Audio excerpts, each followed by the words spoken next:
Hello guys, welcome. Today we bring you the Mazda 6 review. What makes a car a legend? Is it being a game changer right out of the gate, or is it the constant, relentless chase for perfection? For nearly 20 years, the Mazda 6 was the go-to for anyone who needed a family sedan but refused to be bored. It was good-looking, an absolute blast to drive, and you didn't need a trust fund to own one. This is every major generation of the Mazda 6. We're going to drive all of them, from the scrappy original to the perfected final version. The year is 2002. The family sedan market is a sea of beige, uninspired boxes. And then this shows up. The first generation Mazda 6, known as the Atenza in Japan, didn't just replace the old 626. It put the entire category on notice. Mazda's new philosophy was stylish, insightful, and spirited. And this car was the full package. Getting behind the wheel today, it just feels so honest. The steering is direct, and you can feel what the chassis is doing. It talks to you. Arriving in North America as a 2003 model, you had two main flavors, a trusty 2.3-liter four-cylinder or a surprisingly gutsy 3.0-liter V6. It was a brilliant first draft, but some early models, especially in climates with harsh winters, had a nasty habit of rusting. It was a painful lesson for an otherwise incredible car. While the first gen was a sharp, scrappy underdog, the market was demanding bigger and better. So, for the second generation, Mazda grew up. For the North American market, specifically, Mazda designed a larger, more substantial car for the 2009 model year to go head-to-head with the giants from Honda and Toyota. You feel the difference the second you get in.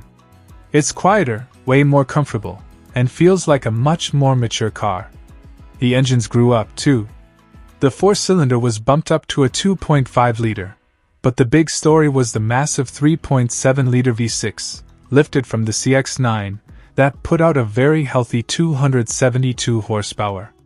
That V6 could seriously hustle.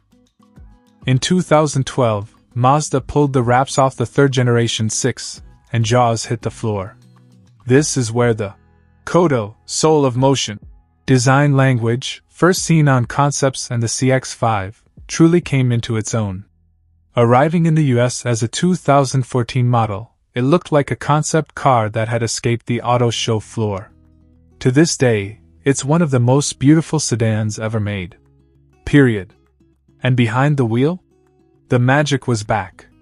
The V6 was gone, replaced by a super-efficient 2.5-liter Skyactiv G four-cylinder. But the real star was the chassis. The car felt light, agile, and shockingly premium. Then, in 2018, Mazda finally gave us what we were all begging for, a turbocharged 2.5-liter engine, good for up to 250 horsepower and a huge wave of torque. This wasn't just a great family car anymore. It was a legitimate rival to entry-level luxury sedans, with a high-end interior and a driving experience that was simply unmatched for the money. This was it. The pinnacle. In 2021, Mazda announced it was discontinuing the Mazda 6 for the North American market, with other global markets gradually winding down production in the following years. The reason is as simple as it is heartbreaking: the world had moved on.